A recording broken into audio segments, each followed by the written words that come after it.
Good evening प्यारे साथियों, कैसे हो आप सभी। तो हमने एचएससी के जो प्रीवियस ईयर के क्वेश्चन है उसी की सीरीज को शुरू किया था और आज हमारी ये 5वीं क्लास है। तो चलिए साथी इस प्यारे से सेशन की करते हैं शुरुआत। और पहला क्वेश्चन ये रहा आपके सामने कि बुनकरों का शहर के नाम से हरियाणा का कौन सा शहर प्रसिद्ध है। तो देखो, ये बिल्कुल आसान सा क्वेश्चन है और बुनकरों का शहर आप सभी जानते होंगे किसको कहा जाता है, पानीपत को। देखो, हरियाणा के तमाम शहर है जिसके बहुत सारे अन्य भिन्न भिन्न उपनाम रहेंगे, उन्हीं के बारे में हम जानने की कोशिश करेंगे। जैसे कि दुग्ध नगरी के नाम से हरियाणा का कौन सा जिला जाना जाता है। इसी प्रकार से संतों की नगरी हरियाणा के किस जिले को कहा जाता है। आप आंसर कर सकते हैं, वन नगरी हरियाणा के किस जिले को कहा जाता है। वैज्ञानिक नगरी से हरियाणा का कौन सा जिला जाना जाता है। ठीक है, वैज्ञानिक नगरी किसे कहा जाएगा। सिटी ऑफ वार हीरोज के नाम से हरियाणा का कौन सा शहर जाना जाता है। सिटी ऑफ वार हीरोज के नाम से हरियाणा का कौन सा शहर जाना जाता है। इसी प्रकार मनोरंजन सिटी के नाम से हरियाणा के कौन सा जिला जाना जाएगा, किसके नाम से, मनोरंजन सिटी के नाम से। इसी प्रकार से अगर मैं बात करूं कॉटन सिटी की, तो कॉटन सिटी हरियाणा के किस जिले को कहा जाता है। तो इन सभी क्वेश्चनों के आप करेंगे आंसर। तो देखो, दुग्ध नगरी की अपन बात करें तो ये कहा जाता है किसको, जींद को। संतों की नगरी किसे कहा जाएगा, तो ध्यान रखेंगे सिरसा को। वन नगरी की बात करूं तो ये भी किसे कहा जाता है, सिरसा को। अगर वैज्ञानिक नगरी की बात की जाए तो वैज्ञानिक नगरी किसे कहा जाएगा, अंबाला को। सिटी ऑफ वार हीरोज की अगर बात की जाए तो ये किसे कहा जाता है, भिवानी को। मनोरंजन सिटी की अपन बात करें तो किसे कहा जाएगा, गुरुग्राम। इसी प्रकार से कॉटन सिटी पलवल जिले को जाना जाता है किसके नाम से, कॉटन सिटी के नाम से। तो भाई बुनकरों का जो शहर है वो किसे कहा जाएगा, पानीपत को कहा जाएगा। ठीक है, चलिए अगले क्वेश्चन पे। और अगला क्वेश्चन ये रहा कि हिसार नगर की स्थापना किसने की थी।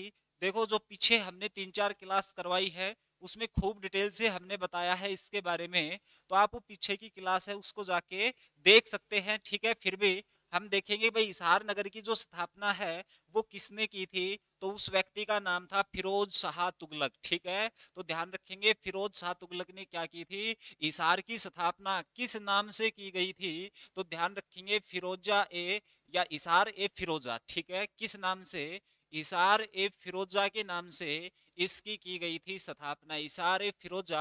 अगर आपसे पूछ ले इसार ए फिरोजा से इसार किसने बनाया था, इस नाम को चेंज किसने किया था, तो ध्यान रखेंगे इस इसार ए फिरोजा से इसार नाम देने वाले कौन थे, मुगल सम्राट अकबर के समय में नाम क्या हो गया था इस जिले का, इसार हो गया था। ठीक है, हरियाणा का एक जिला जो पिंक सिटी के नाम से जाना जाता है वो कौन सा जिला होगा, फतेहाबाद। और इस फतेहाबाद को बसाने वाले भी कौन थे, फिरोज शाह तुगलक।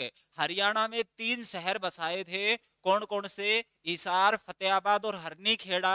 किसके द्वारा बसाए गए थे, फिरोज शाह तुगलक के द्वारा। ठीक है, चलिए अगले क्वेश्चन पे चलते हैं। प्रसिद्ध फिल्म नायक सुनील दत्त का संबंध हरियाणा के किस जिले से है। तो देखो, सुनील दत्त का जो संबंध है वो ध्यान रखेंगे किस जिले से रहेगा, यमुनानगर जिले से। ठीक है, किस जिले से रहेगा, यमुनानगर जिले से। एक नाम आता है सतीश कौशिक। ठीक है, तो ध्यान रखेंगे किसका, सतीश कौशिक। तो ये जो सतीश कौशिक है इनका संबंध हरियाणा के किस जिले से रहेगा। एक जयप्रकाश कौशिक का नाम आता है, जेपी कौशिक। इसका संबंध हरियाणा के किस जिले से रहेगा। ठीक है, इसी प्रकार से एक देवी शंकर प्रभाकर का नाम आता है, किसका, देवी शंकर प्रभाकर। ये हरियाणा के किस जिले से आते हैं। तो इन तीनों के आप करेंगे मेरे को आंसर। अगर मैं बात करूं सतीश कौशिक की तो ध्यान रखेंगे इनका संबंध कहां से है, हरियाणा के महेंद्रगढ़ जिले से। जेपी कौशिक की बात की जाए तो इनका संबंध हरियाणा के किस जिले से होगा, रोहतक जिले से। देवी शंकर प्रभाकर की अगर आप बात करें तो इसका संबंध कहां से होगा भाई, रोहतक से। ठीक है, इसी प्रकार से एक पर्सनालिटी आती है हमारे पास, सोनू निगम। ठीक है, तो सोनू निगम का नाम ध्यान रख लेंगे। सोनू निगम का संबंध हरियाणा के किस जिले से रहेगा, तो ध्यान रखेंगे सोनू निगम का संबंध फरीदाबाद से रहेगा। कहां से रहेगा, फरीदाबाद से। तो अभी सुनील दत्त के बारे में पूछा था, और सुनील दत्त का संबंध कहां से रहेगा, यमुनानगर से। चलिए अगले क्वेश्चन पे। और अगला क्वेश्चन क्या है, निम्नलिखित में से कौन से हरियाणा के मुख्यमंत्री नहीं रहे। देखो हरियाणा के मुख्यमंत्रियों की अगर बात की जाए तो आप सभी जानते हैं हरियाणा के व्यक्तिगत रूप से मनोहर लाल 10वें सीएम है, ठीक है।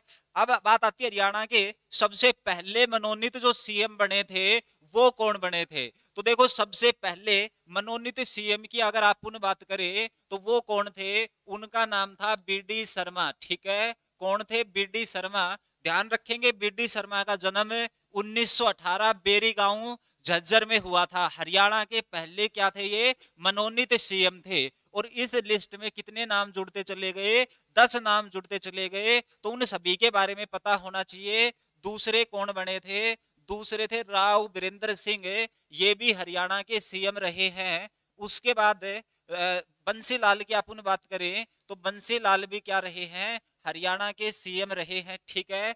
चौधरी बंसीलाल क्या रहे, हरियाणा के सीएम रहे हैं। इसके बारे में ध्यान रखेंगे।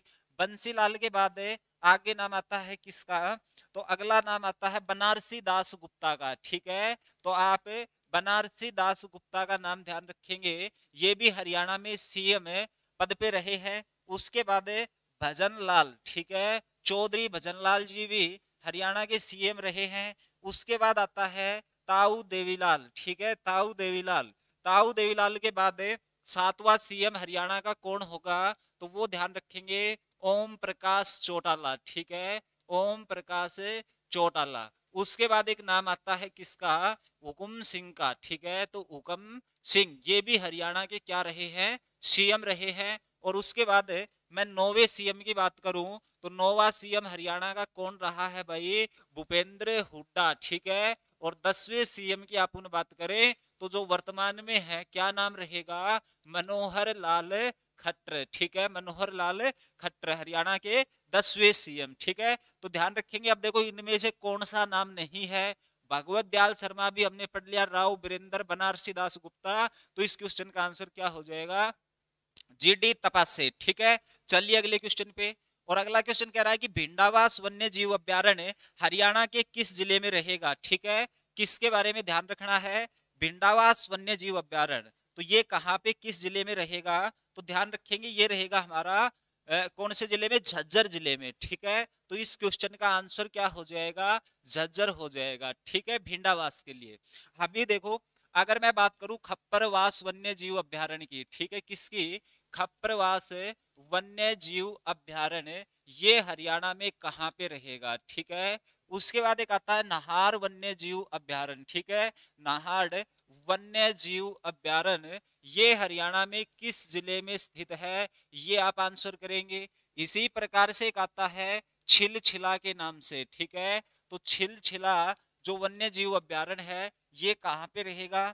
इसी लिस्ट में अगर आप आगे बात करें तो एक हमारा आता है किसके नाम से, बीर शिकारगढ़ के नाम से, ठीक है, किसके नाम से, बीर शिकारगढ़ वन्य जीव अभ्यारण्य कहाँ पे रहेगा। एक आता है खोली रैतान के नाम से, ठीक है, खोली रैतान के नाम से, ये कहाँ पे रहेगा। ऐसे ही एक अबूब शहर, ठीक है, किसका नाम ध्यान रखेंगे, अबूब शहर का। तो चलिए इनका आप करेंगे आंसर।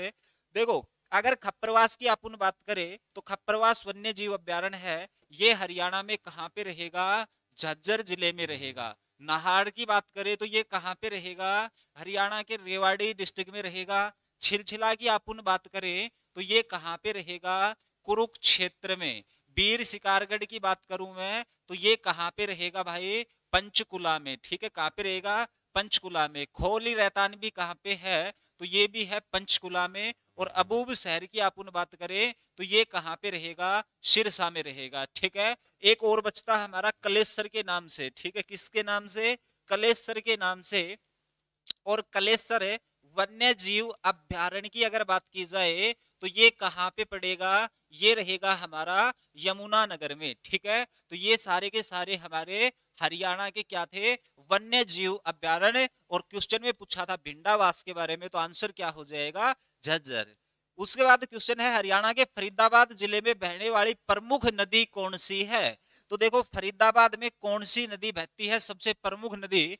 तो मैं अगर हरियाणा की सबसे महत्वपूर्ण और सबसे प्रमुख नदी की बात करूं तो वो कौन सी नदी है, यमुना नदी, ठीक है। और दक्षिणी हरियाणा की सबसे प्रमुख नदी कौन सी मानी जाती है, तो वो मानी जाती है सहाबी नदी, ठीक है। और हरियाणा की सबसे लंबी मौसमी नदी कौन सी है, तो वो होगी घग्गर नदी, ठीक है। अब देखो यमुना नदी की अपन बात करें तो ध्यान रखेंगे यमुना नदी हरियाणा के कितने जिलों से होकर बहती है, ठीक है। तो ध्यान रखेंगे किसके बारे में, यमुना नदी के बारे में। और जो यमुना नदी है वो हरियाणा के कितने जिलों से बहती है, 6 जिलों से, ठीक है। प्रवेश कहां से किया इसने, ताजेवाड़ा यमुनानगर से, या फिर हम कहेंगे कलेसर के समीप से, ठीक है। तो देखो यमुना नदी 6 जिले कौन कौन से हो जाएंगे, तो यमुनानगर, उसके बाद आएगा करनाल, ठीक है।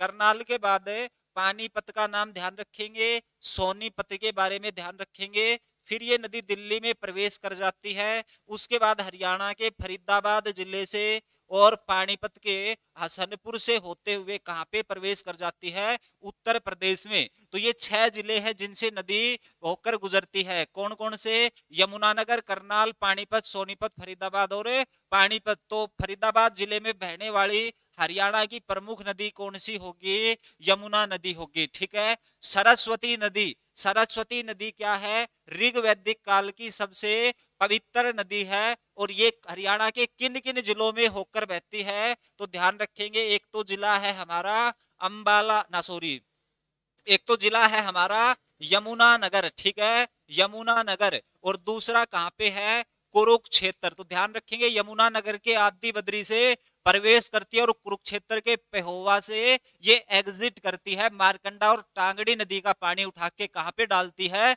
घग्गर नदी में। और वर्तमान में घग्गर नदी को ही सरस्वती नदी का रूप समझा गया है। साबी नदी की अगर आप बात करें तो साबी नदी हरियाणा के किस किस जिले में, रेवाड़ी और झज्जर, ठीक है, रेवाड़ी और झज्जर जिले में कौन सी, साहबी नदी, ठीक है। उसके बाद अगर बात करें मारकंडा नदी की, तो मारकंडा नदी कहां से, तो ध्यान रखेंगे ये अंबाला के काला अंब से हरियाणा में प्रवेश करती है और अंबाला और कुरुक्षेत्र में क्या करती है, ये बहती है, ठीक है। और कुरुक्षेत्र में एक झील का निर्माण करती है, ध्यान रखेंगे उस झील का नाम क्या होगा, सेनिसा झील, ठीक है। मारकंडा नदी का पुराना नाम अगर आपसे पूछ ले तो वो क्या होगा, अरुणा नदी, ठीक है। चलिए अगले क्वेश्चन पे। और अगला क्वेश्चन ये रहा, हरियाणा में पहला आकाशवाणी केंद्र कहां स्थापित किया गया।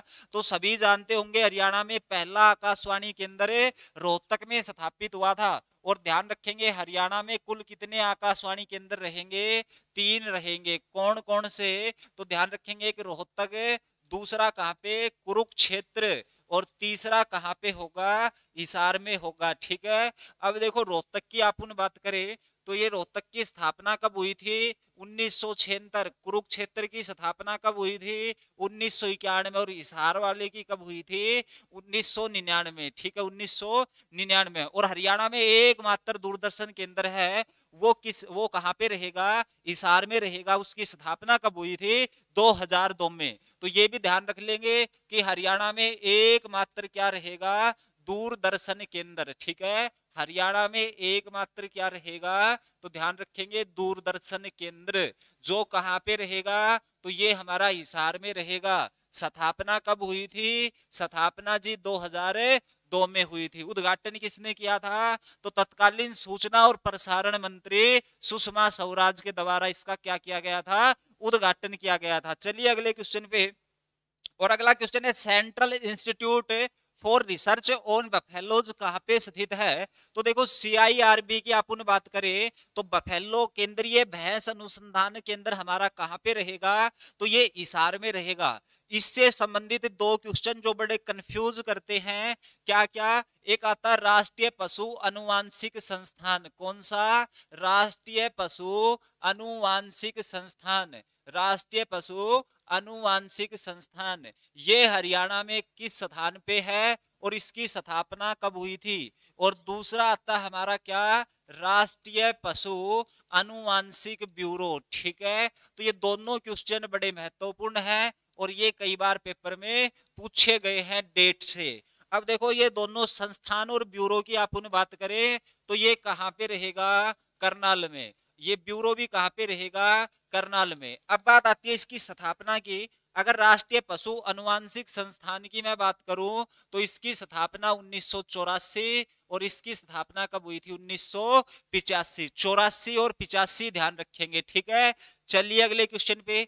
और अगला क्वेश्चन क्या है, गुरुद्वारा नीम साहिब निम्नलिखित में से कौन से जिले में है। तो देखो गुरुद्वारा नीम साहिब की मैं बात करूं तो ये हरियाणा के कैथल जिले में होगा। ठीक है, इसी प्रकार से एक गुरुद्वारा आता है टोपियों वाला गुरुद्वारा। ठीक है, कौन सा गुरुद्वारा, टोपियों वाला गुरुद्वारा। ये अगर आपसे पूछ ले हरियाणा के किस जिले में है, अगर पूछ लिया जाए बंगला साहिब गुरुद्वारे के बारे में, कौन सा, बंगला साहिब गुरुद्वारा, ये हरियाणा के किस जिले में है। और एक पूछ लिया जाए आपसे गुरुद्वारा मंजी साहिब के नाम से, ध्यान रखेंगे गुरुद्वारा मंजी साहिब के नाम से, ये कहां पे रहेगा। एक गुरुद्वारा आता है हमारा सूरज कुंड गुरुद्वारा, सूरज कुंड गुरुद्वारा, ये हरियाणा के किस स्थान पे रहेगा। और एक गुरुद्वारा आप बताएंगे मेरे को, राजघाट गुरुद्वारा। ठीक है, कौन सा गुरुद्वारा, राजघाट गुरुद्वारा। देखो टोपियो वाले गुरुद्वारे की बात करें तो ये रहेगा कैथल जिले में। बांग्ला साहिब गुरुद्वारे की बात करें तो ये रहेगा रोहतक जिले में।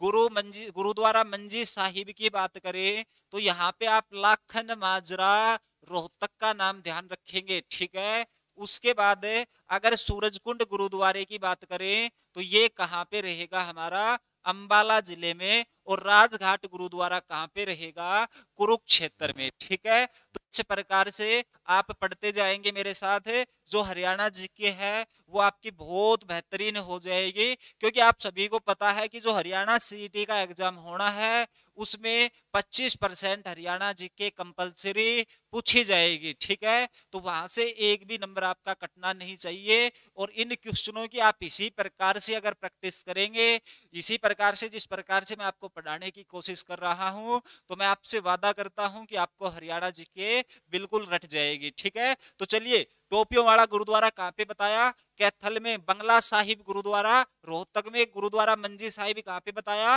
लाखन माजरा में। सूरजकुंड गुरुद्वारा कहाँ पे बताया, अंबाला में। और राजघाट गुरुद्वारा कहाँ पे बताया, कुरुक्षेत्र में। ठीक है, और कैथल में कौन सा है, गुरुद्वारा नीम साहिब। अब आगे कभी क्वेश्चन आएगा तो ये कौन से गुरुओं से संबंधित है उसके बारे में बात कर लेंगे। चलिए आगे अगला क्वेश्चन क्या है, पांडु पिंडारा पवित्र स्थल हरियाणा के किस नगर के समीप है। तो देखो पांडु पिंडारा तीर्थ स्थान की पूछ रहा है और पांडु पिंडारा कहाँ पे रहेगा हमारा, जींद में रहेगा। ठीक है, लेकिन यहां से जो कंफ्यूज होगा वो ये होगा, अगर पेपर में केवल पांडु तीर्थ के बारे में पूछ ले तो आंसर बदल जाएगा, फिर आंसर क्या आएगा, भिवानी आएगा। ठीक है, तो ये आप ध्यान रखेंगे। चलिए अगले क्वेश्चन पे। और अगला क्वेश्चन क्या है, पलवल को जिले का दर्जा कब मिला। देखो फिर से रिपीट हो गया क्वेश्चन है। देखो मैंने ना स्टार्टिंग में जब से एचएससी ने एग्जाम लेने शुरू किए थे तब से क्वेश्चनों की सीरीज उठाई है और एक एक क्वेश्चन मैं आपको करवाऊंगा विद डिटेल। ठीक है, तो देखो इस पलवल के बारे में हमने पहले पे क्वेश्चन पेपर में चर्चा की थी, यानी कि हमारी पहली क्लास में इसकी चर्चा हुई थी और अब ये दोबारा से आ गया है। ठीक है, तो पलवल को जिले का दर्जा कब दिया गया, तो ध्यान रखेंगे पलवल को 2008 में दिया गया। इसी प्रकार से हमारा आता है एक जिला 22वां जिला हरियाणा का, दादरी चरखी दादरी कब बना था, 2016 में बना था। मेवात को जिला का दर्जा कब दिया गया था, तो मेवात बना था 2005 में। इसी प्रकार अगर मैं बात करूं फतेहाबाद की, ठीक है, फतेहाबाद और झज्जर, फतेहाबाद और झज्जर जिले कब बने थे, तो आप कहोगे 1997 में। अगर मैं बात करूं पंचकुला जिले की तो पंचकुला कब बना था, 1995 में। और हरियाणा के 4 जिले एक साथ आए थे, कौन कौन से, वो कैथल, कैथल के बाद रेवाड़ी और उसके बाद यमुनानगर, और एक जिला था हमारा कौन सा, कैथल यमुनानगर रेवाड़ी और पानीपत। ठीक है, तो कौन सा जिला ध्यान रखेंगे, पानीपत। और इनकी स्थापना कब हुई जी? 1 नवंबर 1989। और इससे ठीक 10 साल पहले अपना जिला कौन सा बना था? फरीदाबाद। कौन सा जिला बना था? फरीदाबाद। कब बना? 1989। ठीक है, 1989। 1975 में हरियाणा का कौन सा जिला बना?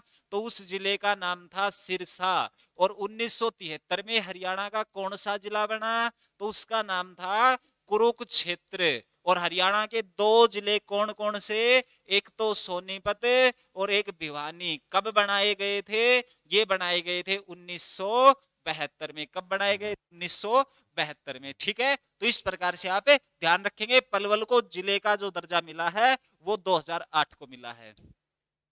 उसके बाद है साइना नेहवाल का संबंध किस खेल से रहेगा? तो ध्यान देंगे, साइना नेहवाल का संबंध रहेगा बैडमिंटन से। ठीक है, किससे रहेगा?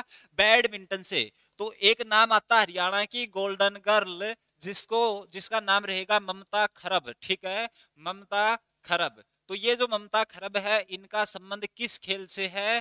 ध्यान रखेंगे, हॉकी से रहेगा। ठीक है, एक पैरा ओलंपिक में पदक लेके आई थी जिसका नाम था दीपा मलिक, पानीपत से आती है। तो इस दीपा मलिक का किससे संबंधित रहेगा? शॉट पुट से। ठीक है, एक हमारे खिलाड़ी हैं, वर्तमान में राजनीति में आ चुके हैं, और उनका नाम रहेगा योगेश्वर दत्त। इनका संबंध किस खेल से रहेगा? तो ये कुश्ती खेलते हैं। एक नाम आता है विकास कुमार का। ठीक है, विकास कुमार, ये किससे संबंधित हो जाएंगे?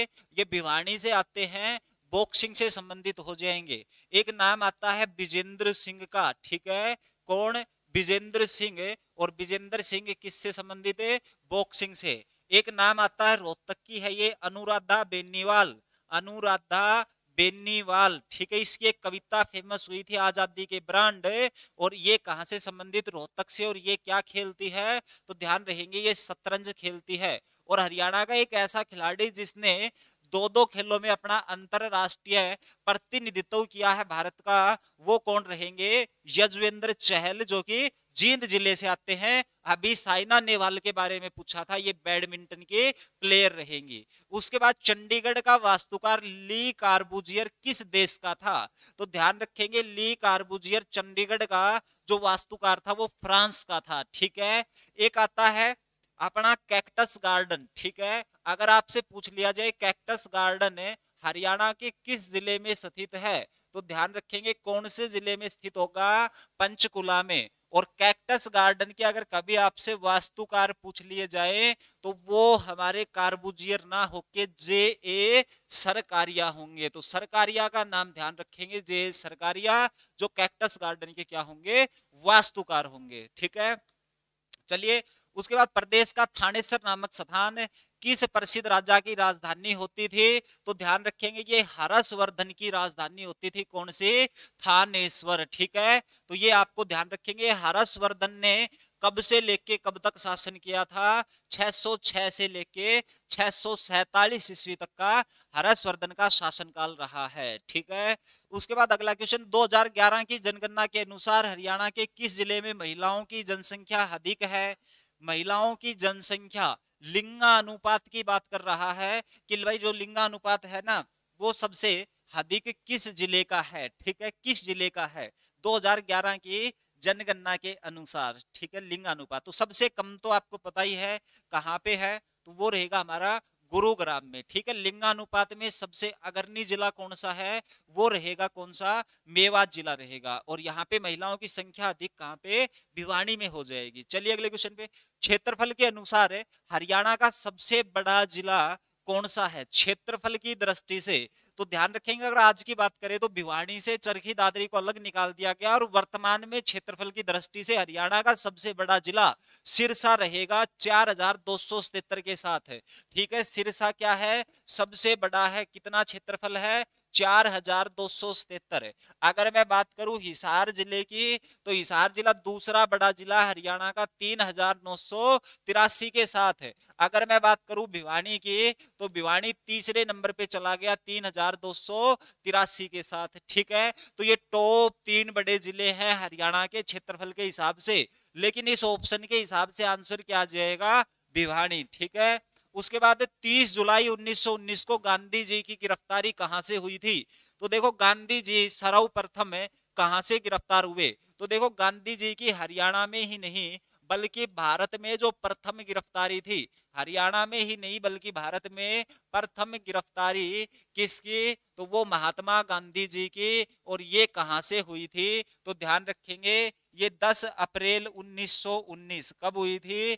10 अप्रैल 1919 है। और वो जिला कौन सा था? वो जिला था पलवल। कौन सा जिला था? पलवल। लेकिन 30 जुलाई उसी वर्ष 1919 को गांधी जी की गिरफ्तारी कहां से होती है? हिसार से होती है। कहां से होती है? हिसार से होती है। ठीक है, चलिए अगले क्वेश्चन पे। खेलों के क्षेत्र में विकास यादव का संबंध अभी अभी डिस्कस किया है, किससे संबंधित रहेंगे? बॉक्सिंग से। उसके बाद मोरनी की पहाड़ी का उच्चतम बिंदु क्या कहलाता है? तो पिछली क्लास में खूब डिटेल से चर्चा की थी इसके बारे में, तो पिछली क्लास आप देख के आइए। कौन सी होगी? करो होगी। ठीक है, उसके बाद हरियाणा में प्रथम बार राष्ट्रपति शासन कब लगा? तो भाई हरियाणा में पहली बार राष्ट्रपति शासन की बात करें तो ये कब लगा था? नवंबर 1967। और ध्यान रखेंगे हरियाणा में कुल कितनी बार राष्ट्रपति शासन लगा? 3 बार। एक बार तो 1967, दूसरी बार 1977 और तीसरी बार 1991। तो अभी तक हरियाणा में 3 बार क्या लगा है?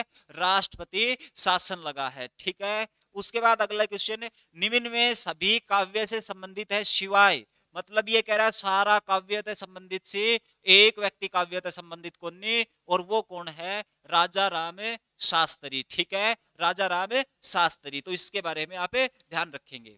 उसके बाद नू जिला, नू किस जिले में आता है? मतलब नू के बारे में पूछ रहा है भाई ये कौन से जिले में आता है? तो ये तो आपको पता ही है, ये कहां पे आएगा? मेवात में आएगा। ठीक है, मेवात जिले के रूप में कब आया था? तो ये रट लेंगे 2005 में आया था और डेट थी 4 अप्रैल की, 4 अप्रैल 2005। उसके बाद अगला क्वेश्चन है, हरियाणा के मुख्यमंत्री मनोहर लाल खट्टर ने 4 अगस्त 2015 को चंडीगढ़ में कौन सी योजना लागू की थी? तो ये डेट रट लेंगे, 4 अगस्त 2015 को योजना थी थारी पेंशन थारे पास। ठीक है, थारी पेंशन थारे पास योजना थी। उसके बाद राव बहादुर खिताब से कौन सम्मानित हुए? तो देखो राव बहादुर की जो उपाधि मिली थी वो सर छोटू राम को मिली थी। ठीक है, तो ध्यान रखेंगे सर छोटू राम का जन्म कब हुआ था? सर छोटू राम का जन्म कब हुआ था? किसका? छोटू राम जी का जन्म कब हुआ था? तो ध्यान रखेंगे 1881 में इसका जन्म हुआ था। ठीक है, जन्म कहां पे हुआ था? गढ़ी सापला रोहतक में इसका जन्म होता है। उसके बाद ध्यान रखेंगे 1923 में इसने पार्टी बनाई थी यूनियनिस्ट पार्टी। ठीक है, और 1927 में इसको जो उपाधि मिलती है वो राय बहादुर की उपाधि मिलती है। ठीक है, तो ध्यान रखेंगे 1927 में इसको कौन सी उपाधि दी जाती है? राय बहादुर की उपाधि अंग्रेजों के द्वारा प्रदान की जाती है। और इसको एक और उपाधि मिली हुई थी जो कि 1937 में मिलती है। उपाधि का क्या नाम रहेगा? सर की उपाधि। और 1938 में ये क्या करते हैं? तो ध्यान रखेंगे मार्केटिंग बोर्ड का गठन करते हैं। किसका गठन करते हैं? मार्केटिंग बोर्ड का गठन करते हैं। कब? 1938। कई बार एग्जाम में क्वेश्चन पूछा गया है। ठीक है, चलिए आगे। उसके बाद अगला क्वेश्चन है, कल्पना चावला की मृत्यु कब हुई? ठीक है, तो कल्पना चावला की मृत्यु किस मतलब अंतरिक्ष मिशन में हुई थी? कब हुई थी वो अंतरिक्ष मिशन? यानी कि भाई इसकी मृत्यु थी वो कोलंबिया विमान दुर्घटनाग्रस्त होने से हुई थी। और कोलंबिया विमान दुर्घटनाग्रस्त कब हुआ था? तो ये हुआ था 1 फरवरी 2003 को। ठीक है, उड़ान कब भरी थी इसने? तो ये 16 जनवरी को गई थी अंतरिक्ष में 2003 में। ठीक है, वापस लौट रही थी तो विमान दुर्घटनाग्रस्त हो गया 1 फरवरी 2003 को। ये आप ध्यान रखेंगे। ठीक है, उसके बाद अगला क्वेश्चन है, वर्ष 2012 ओलंपिक में साइना नेहवाल ने कौन सा पदक प्राप्त किया था? तो भाई 2012 वाले ओलंपिक में साइना नेहवाल ने, ध्यान रखेंगे, कांस्य पदक प्राप्त किया था। कांस्य पदक इसने जीतने का काम किया था। उसके बाद वंदे मातरम योजना किससे संबंधित है? तो ध्यान रखेंगे अगर मैं वंदे मातरम योजना की बात करूं तो ये महिलाओं से संबंधित रहेंगी। और कौन सी महिला? गर्भवती महिला या फिर नवजात जो शिशु है उनसे संबंधित रहेंगी। उनके पालन पोषण के लिए केंद्र सरकार के द्वारा इस योजना को लाया गया था। ठीक है, यानी कि जो भी जो गर्भवती महिलाएं हैं या फिर जो नवजात शिशु को जन्म दे चुकी है उनको निःशुल्क चिकित्सा दी जाएगी। यही थी वंदे मातरम योजना। तो किससे संबंधित होगी? महिलाओं से संबंधित होगी। उसके बाद फिरोज शाह तुगलक ने कौन से शहर की, तो क्वेश्चन रिपीट हो गया, छोड़ देते इसको। उसके बाद आगे फजल अली आयोग ने कब अपनी रिपोर्ट प्रस्तुत करी? ठीक है, फजल अली आयोग, या फिर इसका नाम हम क्या कहेंगे, राज्य पुनर्गठन आयोग, जिसकी स्थापना 1953 में की गई थी। ठीक है, राज्य पुनर्गठन आयोग। और इसकी स्थापना कब हुई थी? तो इसकी स्थापना हुई थी भाई, ध्यान रखेंगे, 1953 ईस्वी में। इसकी स्थापना क्यों की गई थी? क्योंकि भाई भारत में भिन्न भिन्न स्थानों पे दंगे भड़क गए थे कि भाई भाषा के आधार पे जो राज्य है वो क्या किए जाएं, बनाए जाएं। तो इसी को लेके सरकार ने दबाव में आके इस आयोग का गठन किया था 1953 में। और इस क्या नाम है, ये जो आयोग है इसने पूरे भारत का भ्रमण किया, भाई कहां कहां पे भाषा के आधार पर राज्यों की जरूरत है, और उसी प्रकार से इसने राज्यों का क्या किया था, पूर्ण गठन। और आपसे पूछेगा ये आयोग हरियाणा में किस स्थान पे पहुंचा था? तो ये आयोग हरियाणा में 1955 में रोहतक में पहुंचा था, ध्यान रखेंगे। ठीक है, तो राज्य पूर्ण गठन आयोग 1953 में गठित हुआ था। और इसने जो अपनी रिपोर्ट प्रस्तुत की थी वो कब की थी? 1956, इसका आंसर आ जाएगा। ठीक है, उसके बाद देवी शंकर प्रभाकर, इस क्वेश्चन के बारे में भी थोड़ी देर पहले डिस्कस कर लिया था। तो ये किससे संबंधित हो जाएंगे? सिनेमा से संबंधित हो जाएंगे। राजधानी सिटी चंडीगढ़ का नाम व्युत्पन्न हुआ कहां से उत्पन्न हुआ है?